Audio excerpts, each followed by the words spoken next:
Okay, so now that we've learned how to calculate the force on a charged particle moving in a magnetic field, we want to begin to look at the effect of those forces. So we're looking here at the dynamics of charged particles in a magnetic field. We'll first look at the relationship between that magnetic force and work, and then we'll see how the forces on a charged particle make the charged particle behave when it's in a magnetic field. Here we go.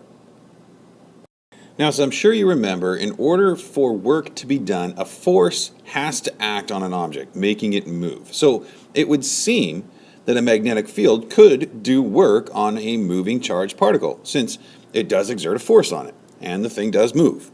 However, the other thing to remember is that the force and the displacement have to be in the same direction in order for the work to be done, or a component of that force has to be in the same direction as the displacement in order for the work to be done.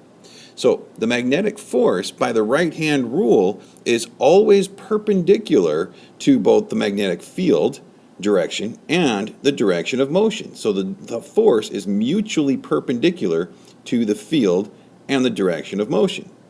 So remember that the expression for work is Ft cosine theta, and the cosine of a 90-degree angle is 0. So for the magnetic force, the work will be 0 since the angle between the force and the direction of motion is 90 degrees. And also because there can never even be a component of the force in the same direction as the velocity, a magnetic field just does no work on a moving charged particle. So what is the effect then of this force on these moving charged particles? Well, the force can only change the direction of the charge's motion. It can't change the kinetic energy of the particle. It doesn't change its velocity at all. It just changes the direction. Magnetic fields can only cause a deflection of the path of a moving charged particle. So if you were asked about the kinetic energy of a particle moving in a magnetic field from one point to the other, there's no change in kinetic energy for that charged particle. And also, remember that no force can be exerted on a charged particle that's at rest with respect to a magnetic field. The magnetic force acts only on moving charged particles. So because these magnetic forces can only cause a deflection of these charged particles, let's take a look at the result of those forces. So the question we want to answer is, what happens when a charged particle moving at a constant velocity enters a uniform magnetic field? How does it move? Does it move in a straight line? Does it move in a curved path? Does it move in a spiral? What happens? To answer this, let's first think about how the particle moves when it's outside that magnetic field. Outside the field, the particle will travel in a straight line, following Newton's first law. Objects in motion stay in motion unless acted upon by an outside force. Once the particle enters the field, though, there is an outside force acting on it. The magnetic field will exert a force on that particle. So here we have a magnetic field directed into the page, and we have a particle about to enter that magnetic field. Outside, it continues on in a straight line. Once it enters the field, we can use the right-hand rule to figure out the direction of the force on it. So here the picture is showing then that we've got a magnetic field into the page. Its velocity then will be going in this direction to the right as it enters the field, and therefore as it enters the field, it's going to have a force directed toward the top. What that force is going to do is cause that particle to be deflected. So as it moves into that field, it begins to be deflected. Well, once it gets deflected a little bit, its velocity direction changes this way. The direction of the field is still into the page. This is kind of, it may be a little bit rough to look at, but just imagine this finger pointing into the page, okay?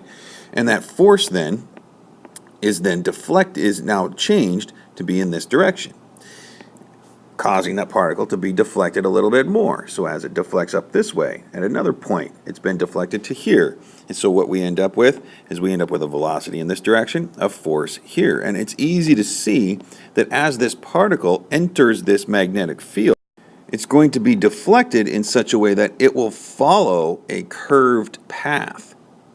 So this constant force acting to change the direction of the particle acts as a centripetal force. Therefore, a particle moving in a magnetic field follows a circular path. As the particle enters the field, it's deflected by the magnetic force, and the force is perpendicular to the velocity and the direction of the field. The particle continues to be deflected as it travels through that field, with the force always remaining perpendicular to both V and B.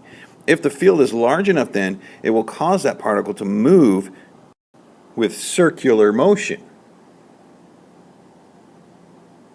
Now, because we know that this is going to be a circular path, could we possibly figure out the radius, say, of that circular path? Well, sure we can. In fact, you're going to need to be prepared to derive an equation for the radius of a circular path using Newton's second law, the equation for centripetal acceleration, and a magnetic force.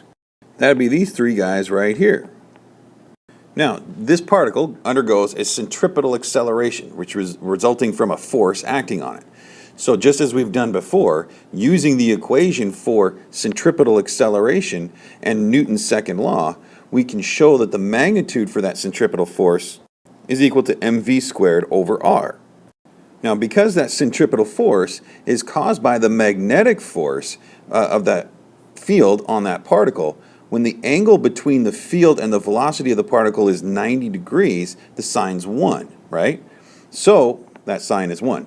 So we simply substitute the expression for the force into the step here and get QVB equals mv squared over r, which we then solve for r to get r equals mv over qb. This is the radius of a charged particle moving in a magnetic field.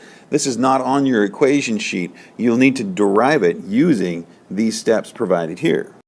Analyzing this equation shows us that the radius depends on the ratio of the particle's mass to its charge, and also the particle's speed and the strength of the magnetic field. So that if you increase the particle's speed, you're going to increase the radius. If you increase the strength of the field, you'll decrease the radius.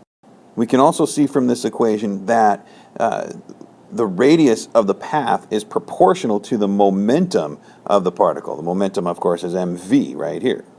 So as we increase the momentum of the particle moving into that field, we're going to increase the radius. So when V, B, and F are all three mutually perpendicular to each other, we're going to get a circular path of our charged particle. But what about when V and B are not perpendicular to each other? So the magnetic field and the velocity have an angle between them.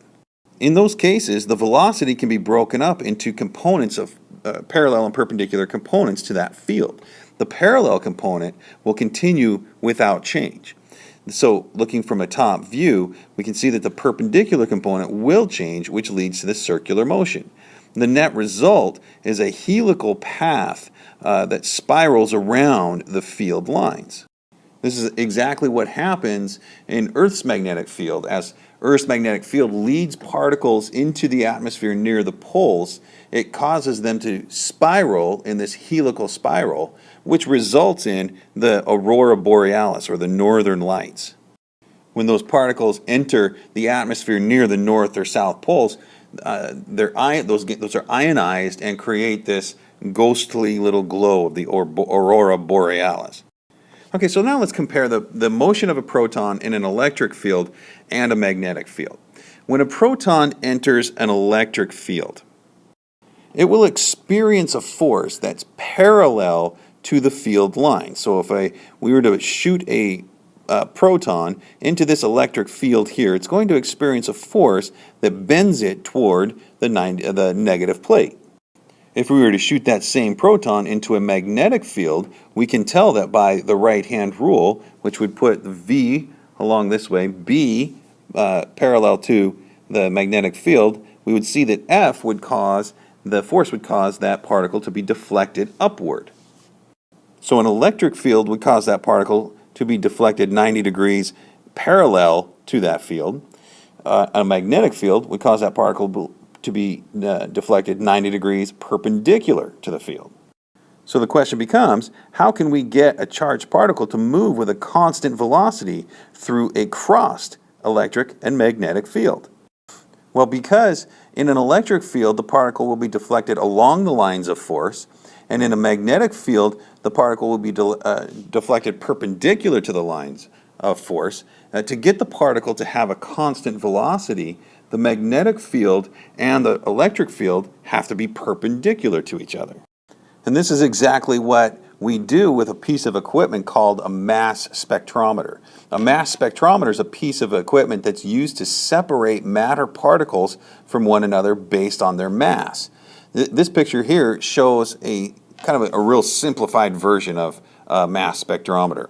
Source molecules are ionized in this area, which requires an electric field in between these plates, okay?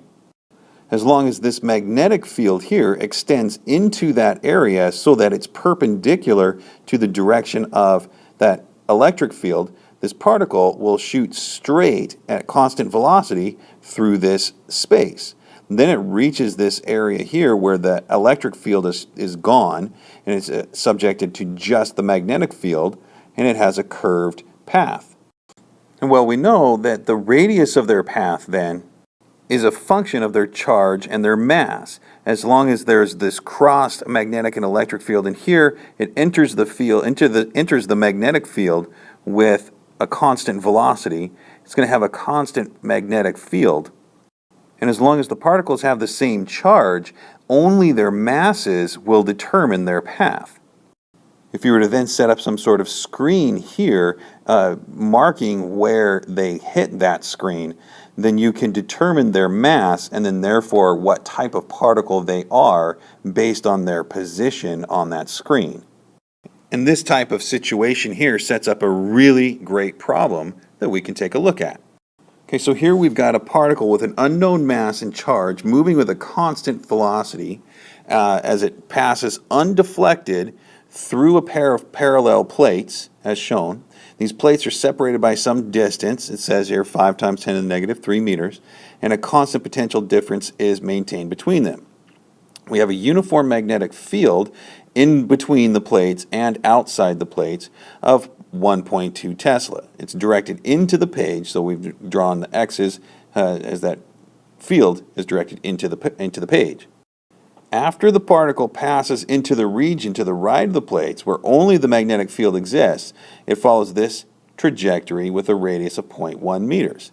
We want to know what is the sign of the particle's charge, and we want to be able to indicate on the drawing the direction of the electric field provided by those plates.